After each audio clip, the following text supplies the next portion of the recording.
Hello everyone, this is शोभित निर्वाण और आज की वीडियो में हम बात करने वाले हैं।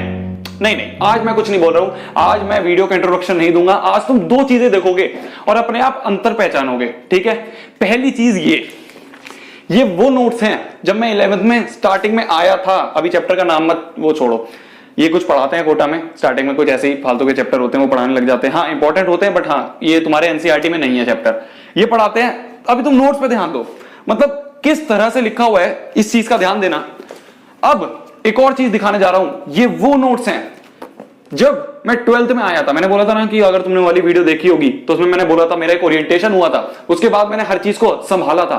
तो ये वो नोट्स हैं जब संभलने के बाद 12th में मैंने बनाए थे। ठीक है, देख रहे हो किस तरह से मैंने अलग अलग पेन यूज कर करके बना रखे हैं। हाँ, तुम्हें ये लगेगा कि यार भैया कुछ नहीं बोलेंगे इस वीडियो में, खाली बता देंगे इस पेन से बनाओ, कलाकारी कर दो। नहीं, कलाकारी तो तुम्हें करनी आती है यार। मैं कुछ ऐसे पॉइंट्स बताऊंगा, कुछ ऐसी माइनर चीजें जो कि तुम इग्नोर कर दोगे। और मैं इस बात की गारंटी के साथ कह सकता हूं कि इस समय अगर तुम ये डिजिटली पढ़ रहे हो तो 80 से 90% बच्चे ऐसे होंगे जो कि इस तरह वाले नोट्स बना रहे होंगे। यार तो मतलब खुद सोचो, तुम्हें अगर तुम कोई कॉम्पिटिटिव एग्जाम की तैयारी कर रहे हो तो तुम्हें एक नोट्स को कम से कम 10 से 15 बार रिवाइज करना होता है। 10 से 15 बार। यार ये ऐसे टट्टी से नोट्स को पढ़ने का दिमाग करेगा तुम्हारा? ठीक है, तो खुद दिमाग लगाओ कि ऐसा नहीं होगा। ठीक है, हाँ, अलग अलग पेन से लिखने हैं, ये बात तो है। उसके अलावा भी बहुत सारी बातें हैं जो कि इस वीडियो में बताऊंगा। तो चलो लेट्स स्टार्ट द वीडियो। पहली बात ये, चलो नोट्स को ही देखते हैं। नोट्स को साथ साथ में देख के करेंगे कि हमें हिंदी में लिखना है। हिंदी में लिखना है मतलब भैया देखो, कई बातें ऐसी होती है, ध्यान से सुनना इस बात को। कई बातें ऐसी होती हैं जब टीचर कुछ चीज लिखवा रहा होता है ना, तो कुछ चीज में तो बोलेगा कि चलो इसे नोट कर लो। ठीक है, तो बोलेगा नोट कर लो, तो तुम नोट कर लोगे जो वो बोलेगा। पर कई बार वो कुछ नोट करवाने के बाद कुछ ऐसी बातें बोलता है, या फिर उसे हिंदी में समझा देता है, या फिर कुछ और इंपॉर्टेंट बात पढ़ाते पढ़ाते बोलता है हिंदी में। वो इंपॉर्टेंट होती है, बट वो ये नहीं बोलता कि इसे नोट कर लो। पर तुम्हें इतना अलर्ट रहना है पढ़ते वक्त कि अगर वो कोई बात ऐसी बोल रहा है तो तुम्हें वो चीज नोट कर लेनी है। जैसे कि तुम इस नोट्स में देख सकते हो। ठीक है, यहां पे लिखा है यूनिट वेक्टर। पहले तो सर ने अंग्रेजी में डेफिनेशन लिखवाई। ठीक है, अंग्रेजी में डेफिनेशन लिखवाने के बाद ही सर ने बोला चलो इसकी आसान भाषा में ये होता है कि किसी वेक्टर के अलोंग चलने वाला यूनिट मैग्नीट्यूड का वेक्टर ही मैग्नीट्यूड वेक्टर ही यूनिट वेक्टर होता है। अब इंग्लिश में अगर तुम्हें डेफिनेशन नहीं समझ में आ रही है तो तुम हिंदी में देखोगे, हाँ, हिंदी में अपने आप दिमाग में स्ट्राइक कर गई। समझ में आ रही है बात? दूसरी बात ये होती है हिंदी में लिखने की कि तुम्हें अगर तुम बाद में नोट्स रिवाइज कर रहे हो तो हिंदी में अगर लिखा होगा ना कहीं पे और एक अलग कलर से पेन से लिखा होगा तो तुम्हारा दिमाग एकदम उस पे जाएगा, अरे यार ये चीज तो कुछ इंपॉर्टेंट थी जो सर ने उस समय बोली थी, ये एक बार और रिवाइज कर लेता हूं। तो ये बहुत बड़ा फायदा होता है हिंदी में लिखने का। और ये भी नहीं करनी इंग्लिश में लिखना है कि HEMA, हमें बोल दिया तो HEMA, नहीं, वो भी नहीं। प्योर हिंदी में लिखो जो तुम्हारी मातृभाषा है। ओके, दूसरी बात, नोटेशंस बनाओ। नोटेशंस बनाओ मतलब देखो, अंग्रेजी में NOTE नोट होता है। ठीक है, अंग्रेजों की है, हम अपना लाओ। ठीक है, कुछ अलग लाओ। देखो मैं दिखाता हूं। जैसे देखो इस वाले पेज पे देखो, यहां पे कुछ फॉर्मूले थे तो मैंने ऊपर नोट नहीं लिखा उसको, K की पावर 3B, ये K3B लिखा। ये मेरी नोटेशन है। जो बच्चे मेरे साथ 10th से थे उनको ये याद होगा। K3B मतलब होता है कुछ काम की बात। ठीक है, तो कुछ काम की 3 के थे, उनको मल्टीप्लाई करा K3B। तो इस तरह से अलग अलग नोटेशन बनाओ जो चीज इंपॉर्टेंट लगती है ना। एक मैंने आगे लिख रखा है यहाँ पे GML मतलब क्या होता है? GML मतलब गोटा मार लो। गोटा मार लो, ये अपने आप बनाए थे मैंने कि मतलब कि इस चीज को रट लो। सर ने बोला कि ये बहुत ज्यादा इंपॉर्टेंट है, इसे रट लेना, मतलब गोटा मार लेना। तो इस तरह से ऐसे अलग अलग नोटेशंस बनाओ। नोट वोट मत लिखो, ये तो बहुत पुरानी बातें हैं। नया अपना एक इन्वेंट करो। ठीक है, BKL मतलब बोर्ड के लिए। अगर सर जेई का पढ़ा रहे हैं और बीच में सर ने बोल दिया कि ये बात जो है जेई के लिए इतनी इंपॉर्टेंट नहीं है, बट तुम्हें बोर्ड्स में पूछ सकते हैं, तो उसके लिए मैंने लिख दिया BKL कि अभी अगर तू जेई की तैयारी कर रहा है तो BKL वाला मत पढ़ियो, बट अगर तू बोर्ड की तैयारी कर रहा है तो BKL वाला पढ़ के जाइयो। ठीक है, नोटेशंस बनाना बहुत ज्यादा इंपॉर्टेंट है। ठीक है, तीसरी बात आती है, हाँ, बहुत ज्यादा इंपॉर्टेंट, ये देखो इस फॉर्मूले को देखो। ठीक है, इस फॉर्मूले में मैंने एक डब्बा बनाया। सर ने बोला इंपॉर्टेंट फॉर्मूला है, ठीक है, डब्बा बना लिया। उसके बाद मैंने उस पर एक टिक लगाया। 2 टिक लगाने होते हैं। पहला टिक जो होता है वो उसी समय इंस्टेंटली फॉर्मूला रिवाइज करने वाला। ठीक है, मैं क्लास में बैठा हूं, सर ने फॉर्मूला लिखवाया, मैंने डब्बा बना के एक टिक लगा लिया। कब वो टिक लगाया? जब मैंने फॉर्मूला रिवाइज कर लिया वहीं पे इंस्टेंटली। अगर वो वीडियो देखी होगी तो तुम्हें उसमें पता चल रहा होगा, मैं यहाँ पे अच्छी तरह उसी चीज को एक्सप्लेन कर रहा हूं। ठीक है, वहां पे इंस्टेंटली रिवाइज कर लिया, मतलब एक बार रिवाइज हो चुका है।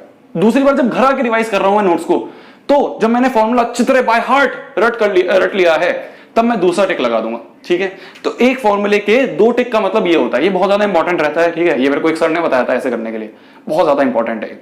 चौथी बात जो आती है, हाँ, जब भी कोई क्वेश्चन को अटेम्प्ट करो तो उसे पेन से ही अटेम्प्ट करना है, ठीक है। बहुत सारे बच्चे होते हैं कि हमें तो नोट्स बहुत सजाने हैं, सजाना नहीं होता नोट्स को। हाँ, अलग अलग पेन के कलर लेने होते हैं, बट कई चीजों में तुम्हें नोट्स को गंदे भी करने हैं। कब? जबकि तुम्हें क्लास में बोला है कि सर ने कि चलो ये थ्योरी पढ़ाई है, अब इसके लिए एक सवाल दे दिया सर ने। अब वो जब तुम सवाल सॉल्व कर रहे हो तो उसको वहीं पे अगर तुम जब अटेम्प्ट कर रहे हो तो उसको पेन से ही अटेम्प्ट करो, जब तक सर सॉल्यूशन नहीं बता रहे हैं, ठीक है। अगर सर ने सॉल्यूशन बताया और वो बिल्कुल वैसा ही है जैसा तुमने लिखा है तो सही है, बट अगर तुम्हारी उस वाले सवाल में कोई गलती है तो उसको पेन से ही काटो, फिर उसके बाद नीचे सॉल्यूशन लिखो जो सर बता रहे हैं। इससे क्या फायदा होता है? इससे फायदा ये होता है कि जब तुम नोट्स रिवाइज करोगे, अभी नहीं बाद में 2-3 बार जब बाद में रिवाइज करोगे तो तुम दिमाग में आ जाएगा, हाँ यार जब मैंने खुद अटेम्प्ट करा था ना तो मेरी ये गलती हो गई थी, एग्जाम में ये गलती ना हो उसके लिए तुमने वहीं पे काट लगा लिया कि हाँ यार ये वाली गलती हुई थी, इसको रिपीट नहीं करूंगा, ठीक है। बहुत इंपॉर्टेंट है, समझ में आ रही है ना बात की कितनी कितनी अंदर अंदर इसमें बेसिक थ्योरीज हैं जो चीज मैं बता रहा हूं। 5वां पॉइंट, छत पे लिखो। छत मतलब देखो ये होता है ना ऊपर की ये जगह खाली होती है, ये मतलब ये मेरी फेवरेट जगह है। जब भी मैं नोट्स रिवाइज कर रहा होता हूं या फिर कुछ नोट्स लिख रहा होता हूं और मेरे को जगह नहीं मिलती ना, ऊपर मैं छत पे लिख देता हूं कुछ इंपॉर्टेंट पॉइंट जो कि इस थ्योरी से रिलेटेड है, जो इस पेज पे है वो ऊपर लिखो, ठीक है। हिंदी में लिखो, इंग्लिश में लिखो, अपने मन की भाषा में लिखो कि यार इस पेज पे ये लिखा हुआ है और इसका एक शॉर्ट चीज ये है, ठीक है। इसको मैं और अच्छी तरह बाद में बताऊंगा जब मैं नोट्स रिवीजन वाली थ्योरी वो बताऊंगा, वीडियो बनाऊंगा कि नोट्स किस तरह से इफेक्टिवली रिवाइज करने होते हैं, उसमें और इसका इंपॉर्टेंस पता चलेगी। अभी सिर्फ इतना समझ लो कि हाँ छत पे लिखना होता है कुछ चीज इंपॉर्टेंट हो तो। 6वां पॉइंट, एक लेक्चर के बाद, जब एक लेक्चर हो गया तो आज का लेक्चर खत्म, अब तुम अगले दिन या 1-2 दिन बाद लाइन लगा लो, जैसे मैंने यहां लगा रखी है, बहुत छोटी सी लाइन है ये, ठीक है, बट ये है कि इसके बाद ये दूसरे दिन का लेक्चर है, ठीक है। तो उससे क्या होगा फायदा, वो भी उस वाली वीडियो में बताऊंगा मैं, रिवाइज वाली में। इतना इंपॉर्टेंस अभी नहीं समझ में आएगी, जब वो रिवाइज वाली वीडियो में बताऊंगा मैं, ठीक है। हाँ बस अभी समझ लो कि ऐसे एक लाइन लगा लेना या फिर डेट लिख लो कि इस डेट से स्टार्ट हो रहा है, ठीक है। ये बात समझ में आ रही है। हाँ, last point but not least, 4 से 5 पेज हर चैप्टर के बाद छोड़ने हैं, ठीक है। एक चैप्टर वहां खत्म हो गया, सर ने बोला अगले पेज पे अगली हेडिंग लगाओ, नहीं अगले पेज पे मत लगाओ, कम से कम 4 पेज छोड़ो। क्यों 4 पेज छोड़ने होते हैं? मान लो तुम किसी दिन कोई अलग उसी चैप्टर का सवाल सॉल्व कर रहे हो कहीं और बुक में कुछ भी, और तुम्हें ऐसा लग रहा है कि यार ये सवाल मेरे नोट्स में होना चाहिए, क्यों? क्योंकि उसमें कुछ अच्छा कॉन्सेप्ट है। बट अगर तुमने पेज नहीं छोड़े होंगे तो तुम कहां सोचोगे, कहां लगाओगे उस वाले सवाल को? बट अगर तुमने पेज छोड़ रखे होंगे तो उस चीज का वो इंपॉर्टेंट क्वेश्चन या कोई इंपॉर्टेंट थ्योरी वो तुम उस जगह पे लिख पाओगे, ठीक है। इसलिए ये इंपॉर्टेंट बहुत ज्यादा होता है। तो आई होप ये 7 के 7 पॉइंट तुमने लिखे होंगे कहीं पे, ठीक है। वही एक पेज बना लो, टेबल पे लगा लो, टेबल के सामने लगा लो, ठीक है।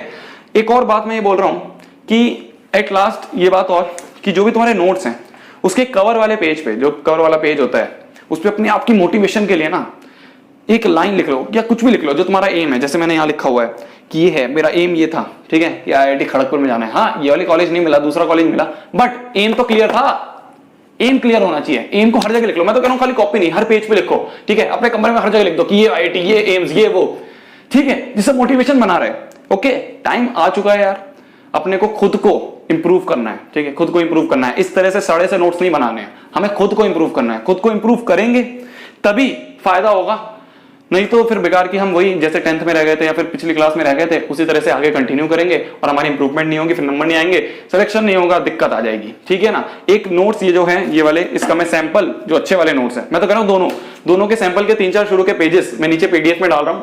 खुद को वापस एक बार देखो उसको अच्छी तरह, एक बार दिमाग लगाओ कि हाँ यार ऐसे ऐसे करना है, ऐसे ऐसे करना है। मैं ये नहीं कह रहा हूं कि ये परफेक्ट नोट्स हैं, बट ये बहुत चीजों से अच्छे नोट्स हैं, ठीक है। जितने भी तुम बना रहे होंगे उससे तो ऊपर होंगे, इस बात की गारंटी है।